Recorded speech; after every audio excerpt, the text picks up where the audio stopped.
Bismillahirrahmanirrahim. Assalamualaikum warahmatullahi ta'ala wabarakatuh. Alhamdulillah fi ni'matil iman wal islam. Alhamdulillahilladzi arsala rasulahu bil huda wa dinil haqq liyuzhirahu 'ala ad-dini kullihi wa kafa billahi shahida. Asyhadu an la ilaha illallah wa asyhadu anna Muhammadan abduhu wa rasuluna habibina Muhammad sallallahu alaihi wasallam, amma ba'd. Allahumma rabbi israh li sadri wa yassir li amri wa hlul 'uqdatam min lisani yafqahu qawli, amma ba'd. Yang saya muliakan Tuan Haji Mat kita, pengurusi surau, ahli tuan kuasa, para alim ulama, tuan-tuan guru serta seluruh jemaah kaum muslimin muslimat fardu maghrib yang dirahmati Allah lagi sekasih sekalian. Alhamdulillah, marilah kita sama-sama memanjatkan syukur kepada Allah. Kerana Allah Subhanahu Wa Taala yang menghidupkan kita, Allah Subhanahu Wa Taala yang mematikan kita, Allah Subhanahu Wa Taala yang masih memberikan nikmat kesihatan tubuh badan kepada kita sehingga kita dapat istiqamah sembahyang berjemaah di rumah Allah Taala. Kerana sembahyang berjemaah ni fadilatnya sangat besar, khususnya fardu subuh dan isyak. Dan kita berada pula dalam satu majlis yang Nabi sebut min riyadi radatil jannah majalisal ilm fa anzalallahu alaihi sakinah wal maghfirah. Di antara taman-taman daripada taman-taman syurga adalah majlis ilmu. Allah Subhanahu Wa Taala menurunkan para malaikat bersop-sop, menurunkan sakinah, ketenangan, maghfirah, keampunan kepada mereka yang berada dalam majlis ini. Dan majlis ilmu ini amat disukai oleh Rasulullah sallallahu alaihi wasallam dan amat disukai oleh para malaikat. Sedangkan pasar-pasar malam adalah disukai oleh iblis dan syaitan. Kerana di sana ada banyak maksiat. Ya. Alhamdulillah Allah pilih kita berada di rumah Allah Taala. Dari tajuk perkongsian ilmu kita pada malam ini ialah berkenaan dengan fadilat sedekah. Fadilat infak dan sedekah. Betul tuan jemaah? Betul ya? Baik. Apabila memperkatakan tentang harta ni ada dua. Al-mal wal banun wa zinatul hayatid dunya. Wal baqiyatus salihat khairun 'inda rabbika. Allah berfirman dalam surah Al-Kahfi ayat 46. Harta anak pinak adalah perhiasan dunia. Adapun amal soleh itu adalah lebih baik di sisi Allah Ta'ala. Dengan baik-baik tu. Harta benda, anak pinak adalah ujian dunia. Adapun amal-amal yang soleh, amal-amal yang baik, itu lebih baik di sisi Allah SWT. Maksudnya, kita jangan dilalaikan oleh anak harta dunia ni. Ya. Harta ni terbagi kepada dua. Satu disebut sebagai harta mudah alih. Satu lagi harta tidak mudah alih. Yang kita cari hari-hari lah. Yang tuan-tuan bekerja. Ustaz tak ada kerja. Kerja ustaz menjaga sekolah tapis. Nah, jaga sekolah tapis. Tuan-tuan yang bekerja, alhamdulillah, itu satu jihad. Ya, baik. Harta yang tidak mudah alih ialah rumah, tanah, ladang-ladang, kebun-kebun. Itu adalah harta tidak mudah alih. Apa makna harta tidak mudah alih? Tidak boleh dipindahkan dengan segera. Harta mudah alih yang tuan-tuan ada iaitu kereta, motor, segala jenis kenderaan, bas, lori. Kalau tuan-tuan mempunyai aset tersebut adalah harta mudah alih sebab senang sangat. PG je tukar nama terus. Betul? Nah, harta mudah alih yang lain, duit yang tuan simpan dalam bank, amanah saham Bumi Putra ASB, duit dalam mana-mana bank yang tuan-tuan simpan setiap bulan dapat gaji, baik daripada ASB, tabung haji, bank Islam, amanah saham, Maybank, apa lagi yang tuan-tuan simpan duit dalam bank. Itu adalah duit harta mudah alih, kerana senang tuan-tuan nak transfer, nak bagi dekat isteri, nak bagi ke anak, maka senang nak pindahkan dengan mudah. Baik, harta-harta kita ni di dunia ni bukan milik kita peribadi, bukan milik kita peribadi. Ada orang yang berhak. Itu sebab kalau kita tengok dalam sejarah Nabi sallallahu alaihi wasallam, bagaimana Nabi sallallahu alaihi wasallam membawa sahabat-sahabat ini kepada fikir akhirat dengan harta benda dunia yang mereka ada. Bila Sayyidina Umar masuk Islam, bila Abu Zar Al-Ghifari masuk Islam, bila Sayyidina Ali masuk Islam, bila Sayyidina Abu Bakar masuk Islam, bila Abdurrahman bin Auf masuk Islam, bila Sayyidina Utsman bin Affan masuk Islam, Nabi SAW berpindah daripada Makkahul Mukarramah, berhijrah ke Madinah. Nabi SAW menyatakan kepada sahabat-sahabat, aku berada di Madinah sekarang ni, pertama sekali ialah kita nak bina masjid, kerana masjid usisa ala taqwa. Siapa di kalangan sahabat-sahabat yang ada harta benda dunia ni, tolong fikir akhirat, tolong infak, tolong wakaf, tolong sedekah dari berbagai sudut. Aku nak bina masjid. Nabi SAW bawa Sayyidina Abu Bakar pergi cari 4 pokok daripada pokok kurma.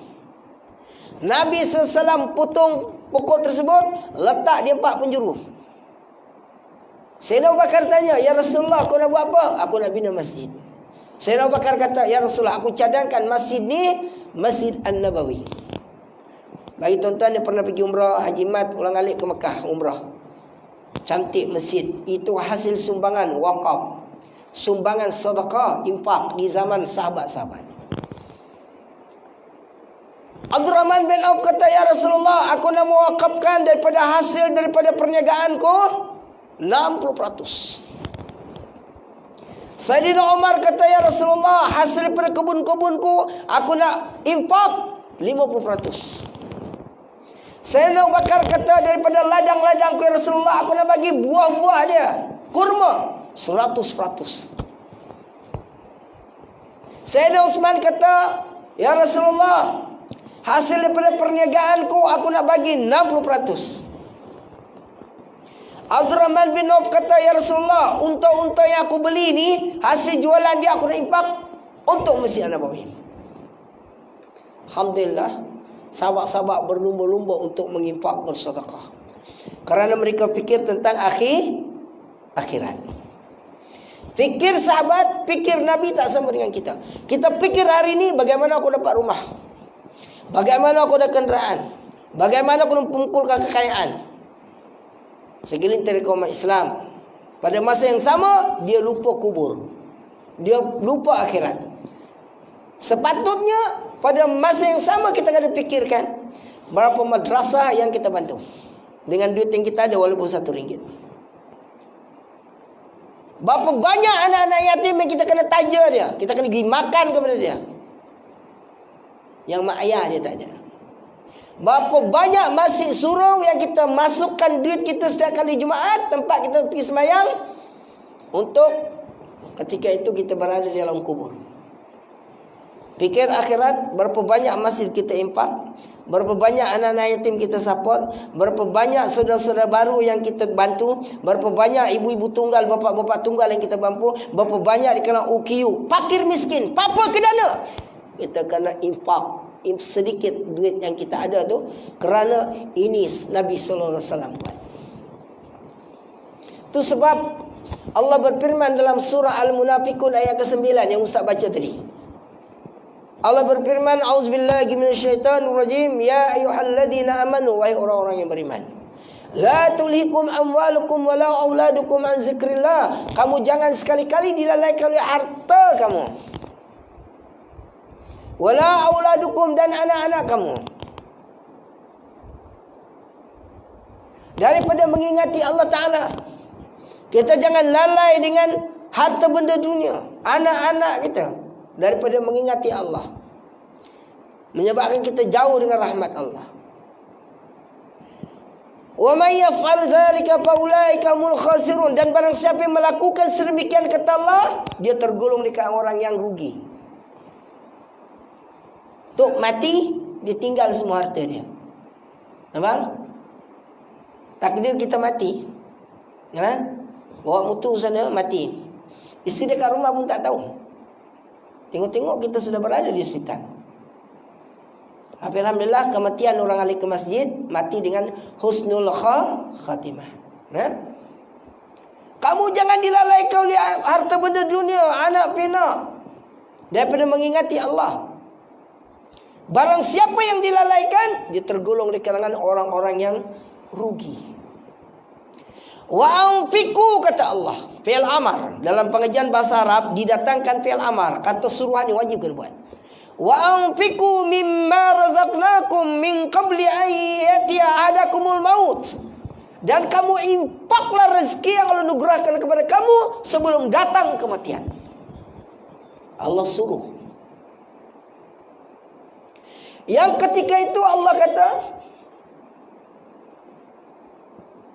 fayaqula rabbi laula akhartani ila ajalin qarib. Ya Allah, tidak aku boleh ganjakkan sedikit masa lagi aku nak hidup di dunia. Ketika itu nyawa kat sini dah.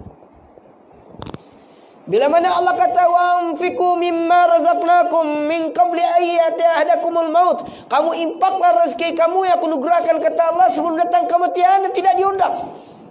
Ketika itu nyawa berada di halqum. Hamba Allah tadi, fayaqula rabbi laula akhartani ila ajalin qarib. Ya Allah, apakah tidak boleh diganjakan sedikit masa? Aku nak hidup di dunia sekejap. Aku ambil harta benda yang aku simpan dalam bank. Apa yang aku ada, aku nak infak, ya Allah. Tapi Allah kata,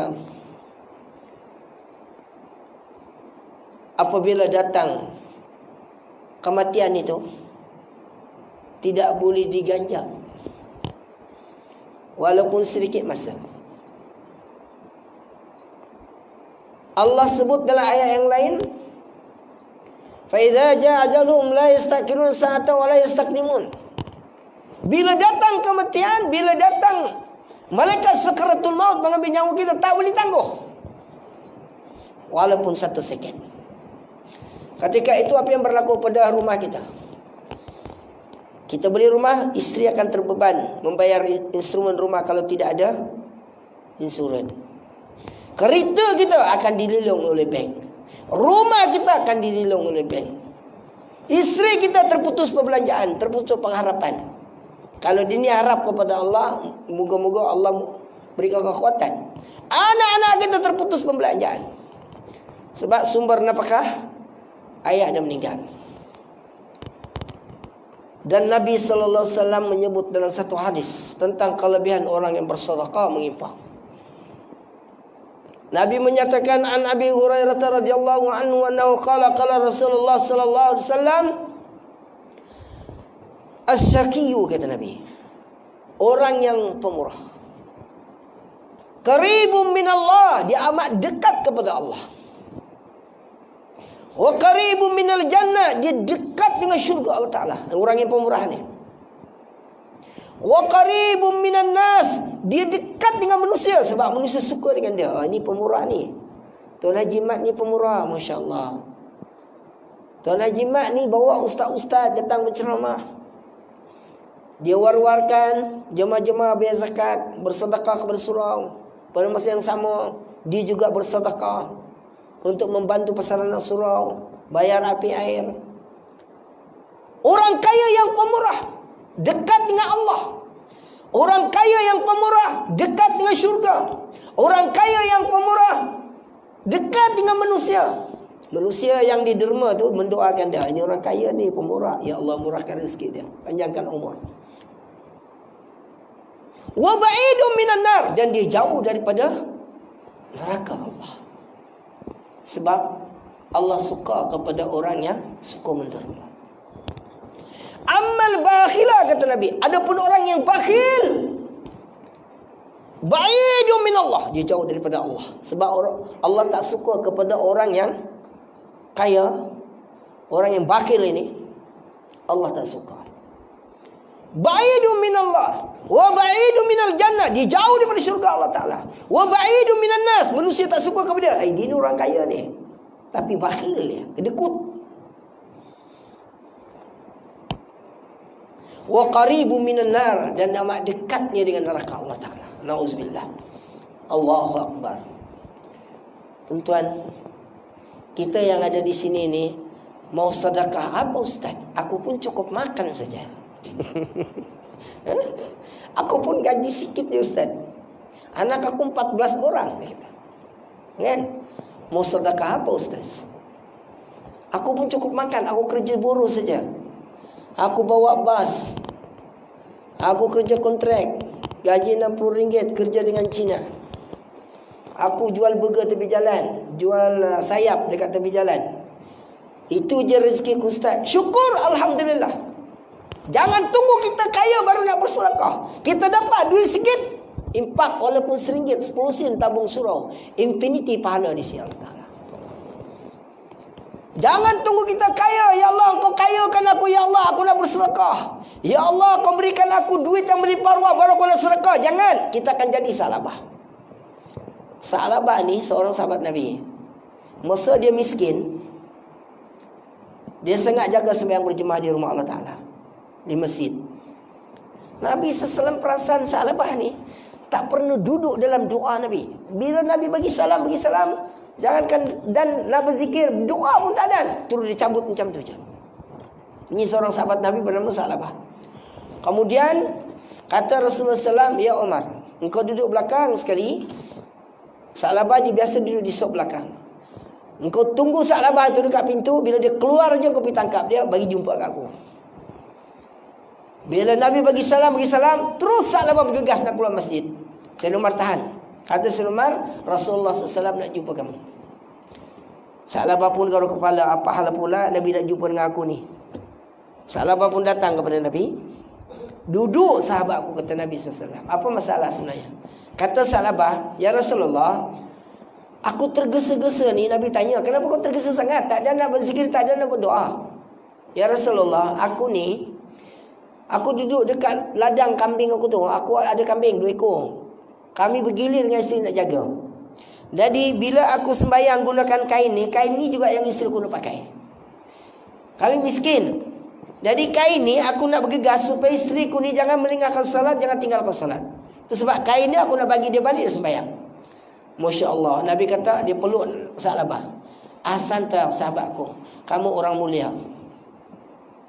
Kata Nabi, wahai sahabatku, apakah permohonanmu kepada Allah? Dengan izin Allah Ta'ala, aku nak berdoa untuk engkau. Kata Sa'labah, ya Rasulullah, aku ni ada 2 ekor kambing je. Sudahlah 2 ekor tak beranak pula, kurus pula. Aku miskin ya Rasulullah. Engkau doakan ya Rasulullah supaya kambing aku ni gemuk dan dapat beranak pinak. Kata Nabi, ya Allah, Engkau kabulkan hajat sahabatku ini. Nabi doakan. Bila Nabi doakan, tiba-tiba gemuk kambing Sa'labah beranak pinak. Berbelah-belah ekor serentak. Berbelah-belah ekor keluar. Ketika kambing-kambing Sa'labah beranak pinak daripada puluh-puluh sampai ke ratus. Mula-mula Sa'labah ni sembahyang berjamaah di masjid, takbiratul ihram, tak pernah tinggal bersama dengan Nabi. Bila kambing-kambing Sa'labah beranak pinak, mulalah Sa'labah jadi masbuk. Tahu masbuk? Dia tak bersama dengan takbir yang pertama. Dia dah masuk rakaat kedua, rakaat ketiga. Last kali Rasulullah SAW tak nampak ada Sa'labah dekat masjid. Mana pergi Sa'labah? Jadi sampai utusan, kata Rasulullah, ya Umar, kau pergi cari Sa'labah. Sampaikan salamku kepada dia. Dan aku mendengar berita dia mempunyai kambing yang banyak. Beranak pinak kambing dia. Dan sampaikan salamku, aku nak minta zakat pada ternakan dia. Sayyidina Umar radhiyallahu anhu datang kepada Sa'labah, wahai sahabatku, Nabi SAW kirim salam. Dan dia nak minta zakat daripada kambing yang kau pelihara ni. Kata Sa'labah, sahabatku, sampaikan salamku kepada Nabi balik. Tapi minta maaf, kata Sa'labah, kambing ni baru dah beranak pinak. Takkan Nabi dah minta dah. Sampai perkabaran tu kepada Rasulullah SAW dan terdetil hati Nabi, ya Allah, kasihan sahabatku ini. Allah uji dia dengan dunia. Terdetik dalam hati. Disebutkan terdetik dalam hati Nabi.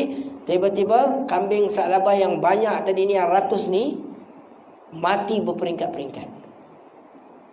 Daripada dalam keadaan Sa'labah miskin, tidak didalaikan penternakan dia, takbir bersama dengan Nabi setiap kali 5 waktu sehari semalam. Maka apabila Allah berikan dia ujian kekayaan dengan ternakan yang beranak penak, ratusan kambing dia, sudahlah dia lalai tak datang ke masjid. Yang kedua, tak nak bayar zakat. Akhirnya bila Allah uji dia, dia kembali semula. Kambing tak sempat nak jual, mati semua. Tinggal semula 2 ekor. Maka sampai kepada Nabi, menangis Sa'labah. Ya Rasulullah, aku telah menyesal. Doakan aku ya Rasulullah, diberi ketenangan, diberi kebahagiaan, agar aku sentiasa menjaga salat. Tengok. Syukuri tuan-tuan, walaupun kita ni miskin. Miskin ada sifat qanaah, yang ada sifat reda, ada sifat sabar.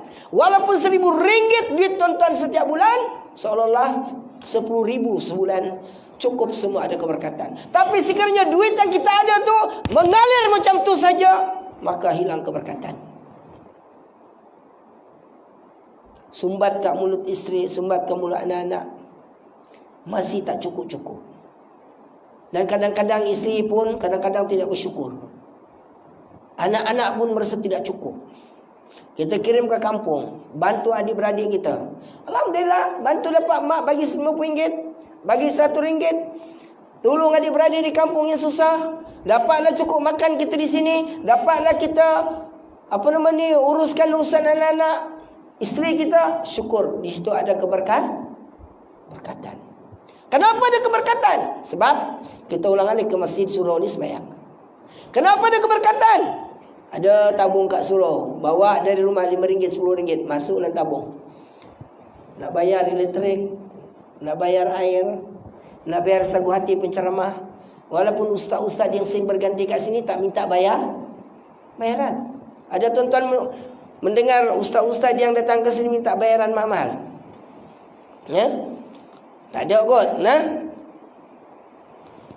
Oleh sebab itu, di sini peranan infak, sedekah. Jika kita fikir akhirat, ya Allah, sisa-sisa hidupku di dunia ni ya Allah, dengan sedikit duit aku ada ni ya Allah, aku nak melakukan amal soleh ya Allah. Cari madrasah-madrasah, infak. Cari masjid-masjid, infak. Cari tempat anak yatim, infak. Cari golongan fakir miskin, bagi. Saya rasa surau ni ada program pembancian masyarakat setempat yang kurang berkemampuan. Lancarkan tabung derma jihad untuk golongan fakir miskin di kawasan sekitar Surau Munawwarah.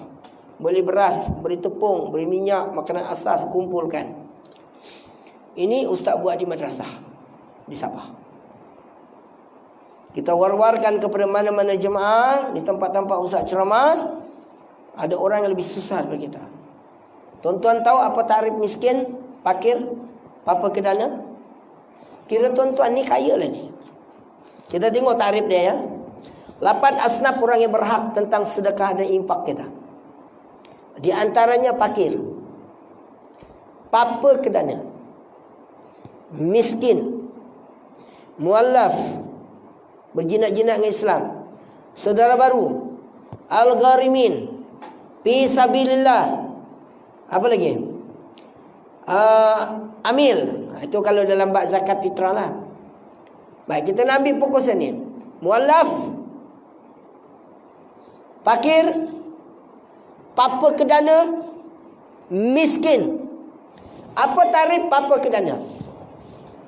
Tarif papa kedana, kata Imam Asy-Syafi'i rahimahullah, orang yang papa ni nak makan sekarang ni pun tak ada makanan. Lagi tuan-tuan balik ke rumah, isteri masak. Tuan-tuan balik singgah dekat kedai tom yam dekat luar tu, korang-korang dalam poket tuan-tuan ada RM20, RM30, boleh makan satu nasi dah dengan tom yam. Kan? Papa kedana ni nak makan pun tak ada tuan-tuan. Orang ini kita kena cari dan kita kena bantu. Jangan sampai dia pergi gereja minta dengan orang. Papa kedana. Di kampung kita ada orang yang papa kedana. Tuan-tuan Masuk duit kepada adik-beradik tuan-tuan. Cari golongan fakir-fakir miskin di kampung-kampung. Tolong sampaikan duit abang ni. Tolong sampaikan kepada orang kampung kita yang susah. Allahu Akbar. Itu apa? Fakir. Dia ada makanan hari ni. Nak makan sekejap ni. Pak fakir. Nak makan karang esok tak ada dah. Miskin. Dia makan hari ni, makan esok ada lagi. Tapi untuk lusa dia tak ada. Bayangkan berapa banyak duit yang kita ada hari ni tuan-tuan. Kita lebih daripada cukup makan. Apakah kita pun terfikir zaman Rasulullah sahabat, fikir Nabi, gulungan ahli sufa di Madinah yang duduk di anjung-anjung masjid yang susah. Ini Nabi sambut makan minum mereka. Hari ini kita kenyang. Orang-orang yang susah. Orang Islam tak ambil kisah kepada mereka. Sebab kalau Ustaz berada di pendalaman, sedih saya tuan-tuan. Kampung-kampung saudara baru, Sabah Sarawak, orang asli, kehidupan mereka tak sama dengan kita di bandar. Dan kadang mereka makan apa yang ada. Pucuk, daun-daun yang boleh dimakan, dia cari dekat hutan-hutan. Sedih. Orang yang kerja bendang, setahun 2 kali dapat padi, itu pun 5 karung, 6 karung. Mereka cari ikan, dia pergi sungai. Nak dapatkan duit, tanam apa yang patut, jual. Nak dapat RM10 di kampung, payah tuan-tuan. Orang-orang ini yang kita kena bantu. Orang-orang yang susah ini kita kena bantu. Madrasah-madrasah tahfiz didirikan oleh ustaz-ustaz, dulu ulama-ulama, melahirkan ilmuwan Islam dalam keadaan daif, dalam keadaan tandas usang. Madrasah serba daif, kekurangan. Peruntukan kerajaan pun tak sampai, tidak ada, tak sampai. Bajet tak sampai. Banyak prosedur dia. Hanya diberi yang berdaftar. Yang tidak berdaftar, bye-bye. Kadang-kadang madrasah tahfiz ini tidak berdaftar dikatakan haram. Pondok-pondok yang daif, pesantren-pesantren yang daif, ustaz-ustaz yang ikhlas mengajar, pakai mutu kapcai 70 cc, istiqamah dengan jubah dan serban, pikir dia akhirat, mendidik anak bangsa, mendidik anak-anak tuan-tuan pandai baca Quran. Esok kita meninggal, dia khatam 30 juzuk, bukan Yasin yang dibaca, 30 juzuk tuan. Dihadiahkan pahala ketika kita berada dalam kubur. Inilah ustaz-ustaz, bimbing dan didik mereka. Ibu bapa sanggup membayar tuition anak-anak bahasa Inggeris, matematik, RM80, RM150. Nak bayar sekolah tahfiz RM75 sebulan, RM50. Susah nak bayar. Kalau boleh sekolah tahfiz ni free of charge. Apa pasal pula nak dibayar-bayar pula? Nak jual Quran pula? Ada ustaz-ustaz mendirikan madrasah tuan-tuan, berapa bayaran dia? Ustaz, mahal aku nak mampu. Berapa ekor yang ada? Aku ada RM10 saja Ustaz. Alhamdulillah, syukur Alhamdulillah. Tapi parking kereta Honda CR-V. Ustaz, aku nak sekolahkan anak aku ni. Dia sudah bergaduh di sekolah, dia sudah jadi gangster, sudah isap sabu. Kalau di Kelantan sudah daun ketum Haji Mat. Daun ketum laku, anda dengar-dengar Pantai Timur ni laku daun ketum. Anak ni dah jadi bohol dah, baru nak sekolah ke tahfiz. Jadi gangster di sekolah, merokok, dah apa lagi ketum, dah jadi apa lagi dadah, hantar ke madrasah tahfiz. Tak apalah Ustaz, saya nak jadikan anak saya ni jadi ulama. Amin. Tuan-tuan, sian madrasah-madrasah tahfiz, saya kenal Haji Mat ni hampir 10 tahun lebih. Ketika tu belum baru nak naik, baru rata tapak sekolah. Alhamdulillah kita bangun sekolah tu hampir dekat 1 juta, 3 blok. Sahabat-sahabat di Semenanjung pun ada yang menginap, datang. Fasa pertama dirasmikan saya bersama Mufti ni Perak, Tan Sri Harusani. Pasal yang kedua, Mufti Sabah rasmi. Pasal yang ketiga, Dewan dirasmikan oleh Habib Dr. Ali Ibrahim Al-Haddad daripada Mustafa Yaman, keturunan Rasulullah sallallahu alaihi wasallam. Tapi madrasah kita diuji dengan gegaran, siling jatuh, retak bangunan baru dengan lama. Pelajar-pelajar terpaksa diberhentikan. Ada yang pergi ke Kelantan, ada yang hantar ke Indonesia. Yang berulang ya dia sekarang. Ujian sangat hebat. Gaji guru, makan minum pelajar. Ni kadang-kadang kita nak bagi makan anak bini kita pun kadang-kadang ada yang mengeluh tak? Nak bagi makan anak bini kan? Bayangkan ustaz tu dia jaga sekolah, pelajar dia sampai 200 orang yang makan setiap hari. Pernah tak kita terfikir? Pelajar-pelajar saya tu tuan-tuan makan satu talam, satu ekor ikan kembung tu buat sup, kongsi.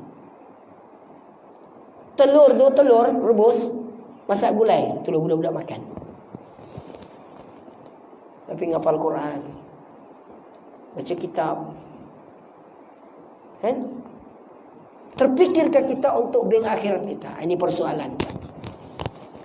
Para jemaah yang dirahmati Allah, fikir sahabat, dia fikir akhirat. Itu sebab berlumba-lumba untuk menginfak, berlumba-lumba untuk bersedekah walaupun sedikit. Suatu ketika Nabi SAW besarkan Masjid Nabawi, tanah sebelah, tanah kosong. Bila Nabi SAW nak ukur tanah tu, Nabi nak tapak, datang dua budak. Nama dia Sa'id dan Suhail. Dia kata, pakcik, apa nak buat tanah kami? Kata Rasulullah, ya Sayyidina Abu Bakar, ya sahabatku, selidik siapa nak budak dua orang ni. Rupanya anak yatim. Anak yatim Nabi peluk, Nabi usap. Dengar ya tarif anak yatim. Anak yatim ni dia ada dua kategori dia. Anak yatim piatu. Anak yatim, bapa dia meninggal, mak masih hidup. Yatim piatu, mak dan ayah meninggal. Nabi jaga anak-anak yatim. Dia peluk kedua budak ni, kemudian Nabi jaga dia, kemudian Nabi bagi pampasan. Tanah tadi Nabi ambil, siapa yang menjaga anak yatim ni? Nabi bayar pampasan dirham. Nabi ambil tanah tu. Nabi sangat sayang kepada golongan fuqara, masakin, anak yatim. Itu sebab dalam rawi dalam kitab Berzanji tu ada kan rawi dia, kana Muhammadun yuhibbunal fuqara wal masakin. Adalah Nabi SAW tu sangat suka kepada golongan fuqara, masakin. Tapi kita datanglah orang minta derma, bawa lah Yasin, orang tu budak-budak tapis. Yalah, tak apalah, mungkin kita ada persepsi yang berbeza. Ini budak-budak ni diguna untuk memungut derma sana sini. Saya tak pernah guna pelajar saya lah dalam bab tu. Kalau saya bawa pelajar pun, saya suruh jaga buku. Saya ada jualan buku, jualan amal, buku-buku yang ustaz tulis. Saya gila-gilakan pelajar saya untuk buat kaunter jualan amal di luar. Kan? Datang budak-budak ni, pakcik, Assalamualaikum pakcik, saya ada Yasin ni pakcik, sedekah, saya daripada anak rumah anak yatim sekian. Kalau orang yang dipikiran, nah, minta maaf ya pakcik tak ada duit kecil, senyum ke anak ni, lontarkan senyuman. Senyuman pun Nabi kata sedekah. Ada orang tengok, dia tengok budak ni, balik-balik muka kau minta derma kat sini. Apa perasaan dia? Tersentuh hatinya. Last sekali tu, kes-kes Ramadan yang sebelum-sebelum ni, pernah tengok dalam surat khabar, khususnya saudara-saudara baru mualaf, dia pergi dekat masjid. Ini kisah benar ya. Dia pergi dekat masjid. Dia pergi dekat masjid, jumpa dengan Tuan Nazir, jumpa dengan pengurusi surau. Bawalah kad pengislaman, bawalah sijil pengislaman. Assalamualaikum Tuan Nazir, Assalamualaikum Ustaz, Tuan Imam. Saya ini saudara baru, saya masuk Islam sekian-sekian, ni kad saya. Saya mohon sumbangan sikit. Kata Tuan Nazir, okey tak apa, nanti kau duduk sana, Tuan Nazir akan lancarkan tamu derma. Alhamdulillah, syukur. Ada setengah-setengah. Bukan Tuan Nazir kat Malaysia, dekat Mongolia, kat negara-negara South Africa. Datang saudara-saudara baru minta derma. Assalamualaikum Tuan Nazir, Imam, saya ini saudara baru mualaf, kan? Saya masuk Islam, nikah saya, kan? Kata Tuan Nazir, minta maaf, tiada peruntukan, sebab kami belum mesyuarat. Sedangkan pungutan Jumaat ribu-ribu. Lalu sekali apa yang berlaku? Ada kes 6 tahun yang lepas yang didedahkan oleh Sinar, Surat Khabar Sinar. Orang yang tadi, yang susah tadi ni, yang pergi dekat minta dengan masjid, minta dengan zakat ni, dia pergi dekat gereja, tuan-tuan. Gereja bagi bahan RM300, RM200 tanpa soal. Ustaz bekas agama Kristian. Ustaz tahu di mana kekuatan mereka, di mana kelemahan mereka. Kita sebagai Islam, ustaz kaji Islam ni 6 tahun sebelum masuk Islam. Rahsia kekuatan Islam ni, bila mana dia beramal dengan Islam, menghayati apa yang adalah Quran dan Sunnah. Kelemahan orang Islam bila membelakangkan ajaran Quran dan Sunnah. Itu sebab kita ni kena fikir akhirat tentang harta benda kita. Dan orang yang fikir akhirat, dia sentiasa menginfak, dia sentiasa bersedekah, dia sentiasa menggunakan harta dalam ridha Allah Subhanahu Wa Taala, bukan untuk kehidupan kita diri sendiri. Walaupun kita tumpukan isteri dan anak-anak kita, maka saya mencadangkan untuk diri saya, nasihati diri saya dan kepada tuan-tuan, selagi Allah beri ruang kepada kita untuk hidup dunia sementara ini, mari bersedekah, mari menginfak. Fadilat orang yang bersedekah, dengar baik-baik.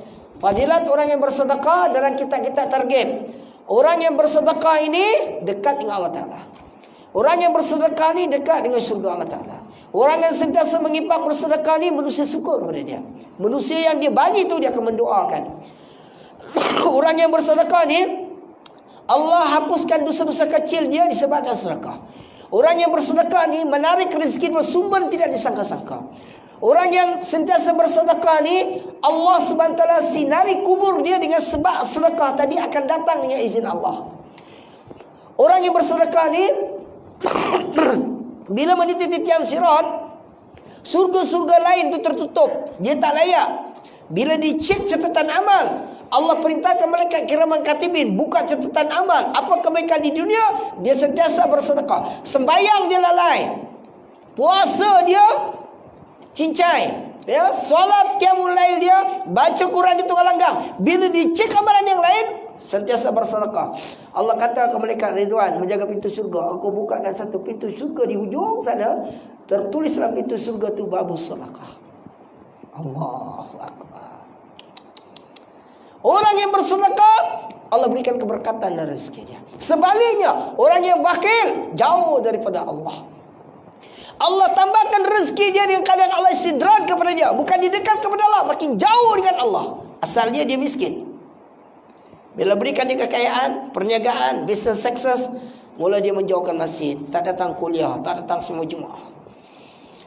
Allah tarik keberkatan pada rezeki dia. RM1,000 macam RM100. Pusing dekat emporium, pergi dekat pasar, yang dia tengok, sikit sangat habis dah duit. Orang yang bakhil, manusia tak suka dengan dia. Orang yang bakhil, Allah payahkan dia nanti ketika dia nazar. Dia akan sebut harta dia, sayang harta dia. Tuan-tuan, sama-samalah kita fikir untuk saham akhirat. Jadi kita sama-sama memperbanyakkan infak dan sedekah. Bagaimana Ustaz? Buka tabung dekat rumah. Mulai hari ini, beli tabung yang tempat duit, tulis kat situ sedekah subuh. Sedekah subuh. Okey. Pas sembahyang subuh, kita masukkan 10 sen. Masukkan sedikit. Amalkan masuk dalam tabung tu.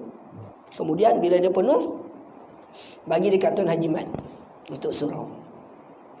InsyaAllah menarik rezeki daripada Allah Subhanahu Wa Taala. Saya nak beritahu satu kisah yang berlaku pada diri saya. Bila saya mencari dana sekolah ni, sebab kita ada tanggungjawab. Kita ada mudir, kita ada staf. Saya punya staf sebelum ni ada ustaz orang asli tau. Ustaz ni asal daripada Kelantan. Ustaz di madrasah ustaz dulu ada seorang ustazah, dia janda anak dua, Cina Mualaf, asal daripada Pahang. Ustaz ada ustaz daripada orang Islam kita ni, daripada Perak, graduan USIM. Ustaz ada ustazah daripada Kelantan, daripada USIM juga. tugas saya ni memastikan guru-guru ni hujung bulan mesti dapat gaji. Macam mana keadaan pun saya tak boleh pergi alasan Haji Mat, tak ada duit, jualan buku ustaz tak laku, tak boleh bayar gaji. Bukan tu alasan. Sukuk bulan mesti saya kena bayar gaji guru. Walaupun saya pantau guru-guru saya pantau pelajar-pelajar saya. Ni ada yang pelajar-belajar akan belajar di Indonesia lepas ni, Pesantren Apatan bagi Tanjung Boro. Dia akan hantar dia. Tadi sempat jumpa Haji Mat dekat GPN tadi, kan? Jadi tugas ustaz ialah mencari dana sekolah untuk bayar gaji guru, maintenance sekolah, baik guru-guru mengajar. Maka dia ada tugas masing-masing. Jadi dalam keadaan sedemikian, sudah semestinya akan menghadapi cabaran, ujian. Itu perkara biasalah. Tapi suatu ketika ustaz pergi ceramah dekat Pulau Pinang. Ini cerita kira-kira 5 tahun yang lepas. Masa dekat hantian, ada satu hantian tu nama dia hantian juru. Orang Penang tahu kan, juru. Ustaz pun isi minyak dengan kawan. Saya ketika itu dengan sahabat saya, nama dia Haji Mokhtar, kawan saya di KL. Dia bawa kereta. Tiba-tiba ada seorang hamba Allah Ta'ala ni, dia bawa kereta BMW 7 Series. Harga kereta tu dekat, saya anggarkan harga dia lebih kurang 200 setengah ke 300 ribu. Dia betul-betul berhenti dan parking di sebelah kami isi minyak. Isteri dia duduk dekat belakang dengan anak kecil. Kemudian dia duduk di depan. Di sebelah kiri dia letak handphone dia letak beg isteri, dia letak dompet dia dekat tepi handbrake. Memandangkan ustaz pakai serban, pakai jubah putih, dia dekati saya. Dia kata, "Haji, ustaz ke?" Dia kata, dia beri salam, minta maaf, dia kata, "Saya segan nak minta dengan orang lain kerana mungkin susah," dia kata. Jadi saya nampak ustaz pakai jubah, pakai serban, saya minta tolong boleh, dia kata. Dia kata dia daripada Perlis, nak balik ke Johor. Daripada Perlis, dia singgah satu hentian ni, dia nak rehat, dia mengantuk. Kemudian dia parking. Cermin kereta dia ni terbuka. Dia baring, isteri pun tidur. Jadi dia tidak perasan yang dompet dia ni diambil daripada tingkap cermin sebelah kiri. Beg isteri pun diambil, dompet, telefon semua dia ambil. Jadi saya kata, "Tuan nak balik ke mana?" Dia kata dia nak balik ke Johor. "Berapa belanja gagak?" Dia kata, "Saya isi minyak tol lebih kurang 200 setengah cukup." Jadi saya cakap dengan kawan, saya kata, "Ji, anda bagi 100, anda bagi 200." Dan saya bagi genap 300. Dia bagi kad kepada saya. Tu dia kata, "Nanti ustaz hubungi saya." "Tak apalah tuan, halal," kata. Jadi dia pun salam, semua peluk, dia pun jalan. Sampai di KL esok lebih kurang 10 pagi, lepas saya sembahyang duha. Ingat ya, solat duha ni menarik rezeki ya. Sembahyang duha. Tiba-tiba ada satu kakak ni, makcik, daripada Bandar Tasik Selatan. Dia WhatsApp, dia SMS. Dia kata, Ustaz pernah datang ke surau kami. Kira-kira 1 tahun yang lepas. Ustaz datang ke surau minggu depan, ada free tak? Ustaz ada di mana sekarang? Ni kebetulan saya nak bayar zakat. Duit zakat ni adalah sikit, lebih kurang RM3,000. Bukan untuk saya, untuk sekolah kan. Tapi maknanya 300 yang dibagi tadi tu berupa kali ganda kan. Banyak kali ganda. Itu satu Yang kedua, sikit lagi. Yang kedua, ada seorang datuk ni, dia duduk di Bangi. Masya-Allah, pemurah Dia tengok dalam YouTube ni ceramah-ceramah saya, dia ingat saya orang Melayu. Oh, Ustaz Farah ni saudara baru rupanya, mualaf. Nak kata mualaf lagi, dah 10 tahun masih Islam aja Pak. Tapi tak apalah, orang gelar kita saudara baru tak apalah, itu memang tak boleh lari lah kan. Jadi dia pun tertarik. Dia pun kata, "Saya nak join program ustaz." Dia nak join program. Sebab ustaz-ustaz lain kalau di Semenanjung ni kebanyakan dia berdakwah atas tin masjid surau, betul lah Jimat. Dia pergi ceramah masjid surau pun semua pun tu dia balik lah kan. Saya lagi dapat sampul lah. Kan macam Haji Mat buat kat saya lah. Lepas ni bagi sampul, lepas tu belanja makan kedai tom yam atau ada nasi biryani kat atas meja tu kan. Jadi kenyang lah ustaz ni, perut pun buncit lah makan macam ni kan. Sedap lah. Dapat sampul, dapat makan. Tapi dakwah di pendalaman, 3 jam perjalanan hari Jumaat. 3 jam perjalanan mengharungi sungai, bukit. Sakit pinggang ni sebab jalan dia tak ada tar, gravel. Kadang-kadang kita, macam ada satu ustaz tu saya buat masa pendalaman, jam 11 malam, dia suruh berhenti. Lampu kereta tersuluk. Dia kata, ustaz, binatang apa ni? Warna hitam. Kerbau pendek tak? Saya kata, bukan kerbau pendek, ini babi hutan. Itu terdapat di pendalaman. Jadi, saya bawa datuk ni. Tidur makan di rumah saya. Lepas tu bawa pergi masuk program dakwah. Hampir-hampir dia mengislamkan seorang Kristian.